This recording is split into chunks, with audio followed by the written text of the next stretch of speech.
So in this short tutorial, I'm going to explain what phase modulation is, what it means on a CIJ continuous inkjet printer, and then ultimately how to set the correct point, the modulation point, to get the best print window on the Series 8 CIJ printer from Bestcode. So let's talk a little bit about modulation. What is modulation, or known in this industry as a print window? The modulation voltage or print window is defined as a range of modulation voltages within which the jet breakup is stable and satellite free. So we're talking about the drop generator creating droplets, making nice clean droplets for good print quality. There is a pronounced upright pear drop shape near the breakup point, and I'll show you those in a little while. The phasing is stable and the print quality is good. So the nozzle drop generator, an ink combination that gives the widest print window, is preferred. There are several things that affect this modulation, temperature being one, humidity being another, age of the printer. So there are different areas, different things that could affect the overall print quality modulation. So knowing how to set the modulation point is pretty critical. So look at the diagram here. We've got voltage over time and we've got a sine wave. So what we're looking at doing is, if we look at that, we see where our ideal print window is. And we could have a set point that is not in the middle, it's off to one end, which means as soon as we have any of those varying factors like a drop in temperature or humidity or age of printer, if we're right set to one end of this modulation curve, then it doesn't take a lot for it to drop out and create bad print quality. So ideally, we want a modulation set point right in the middle of the print window. And I'm going to show you how to do that on the Bestcode printer very shortly.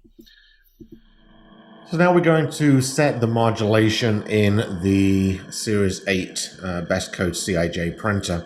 So what I've done, I've got now the jet is on and it's in the ready status, and I'm going to go ahead and sign in, and sign in again is going to be Gotech, G-O-T-E-C-H. And now it's important to sign in when doing the modulation because when you sign in, it opens up the full range of modulation voltage. When you're not signed in, it's limiting down to 180 volts. So signed in means you can go all the way up to 250. So you'll need to be signed in. Selected an average message here, just a simple single line, two-line code, just so that we can see the print quality. And what we're going to do now is we need to establish whether the viscosity, so I'm going to go into service, and whether the viscosity is within range for running a modulation test. And if you remember from one of the other training tutorials, the target was 4.5.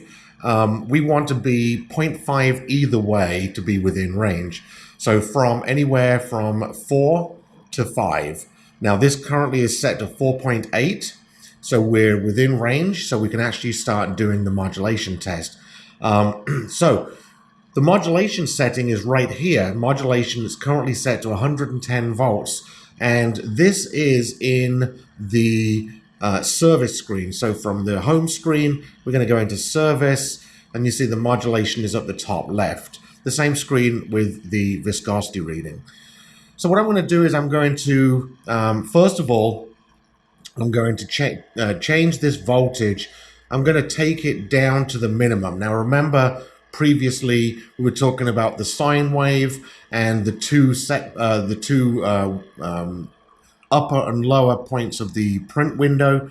We're going to go to the lower point first of all, and I'm going to change this all the way down to probably around about 60 50 volts, something like that. And I'm going to take a print test from that.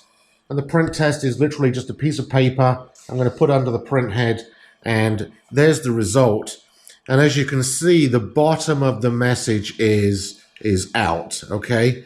So this is not good modulation. So I'm going to increase this a little bit at a time until I find the correct lowest setting of good print. So I'm going to raise that to 60 volts and take another test. And as you can see now on 60 volts, we've got a pretty good print quality right there. So that's our lowest set point. So now we're going to do the same, but we're going to go up to the higher set point. So I'm going to take this all the way up to probably around about 230, 240, something like that.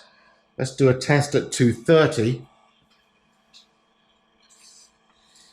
And 230 set point is good. So I'm going to take it up to 240. And 240 is good. Little bit of degradation in the dots here, but still acceptable. Let's do 250.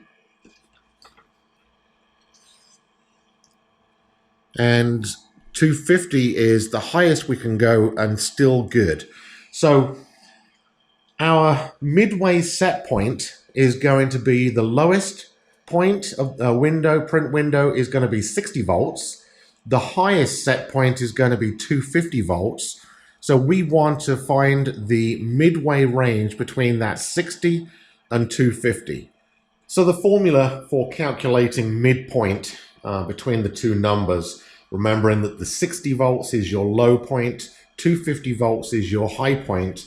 So the formula is going to be, in this case, 60 plus 250 equals 310 divided by 2 equals a midpoint of 155.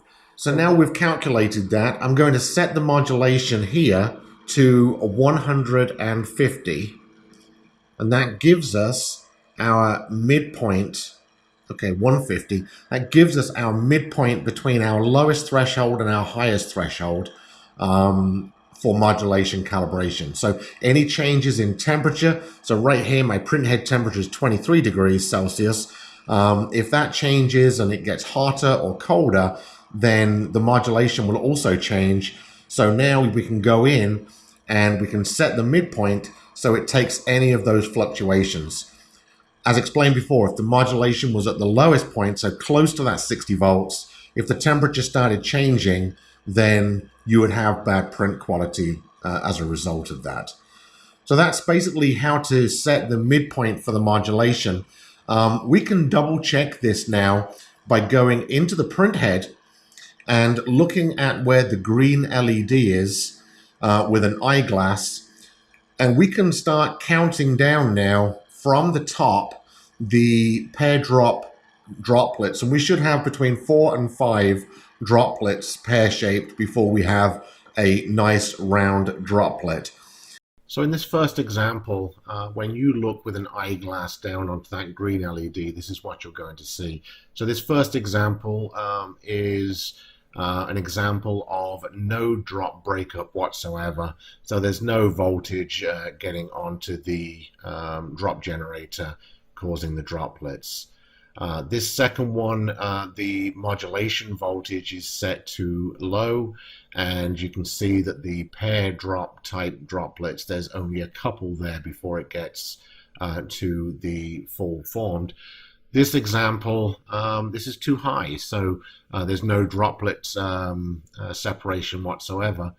And then this one, you can see some small satellites between the droplets. Again, it's not good. This would result in bad print quality. And then finally, we have the perfect modulation. And as you can see, we can count down 4 or 5 of those pear-shaped droplets before the droplet is perfectly formed.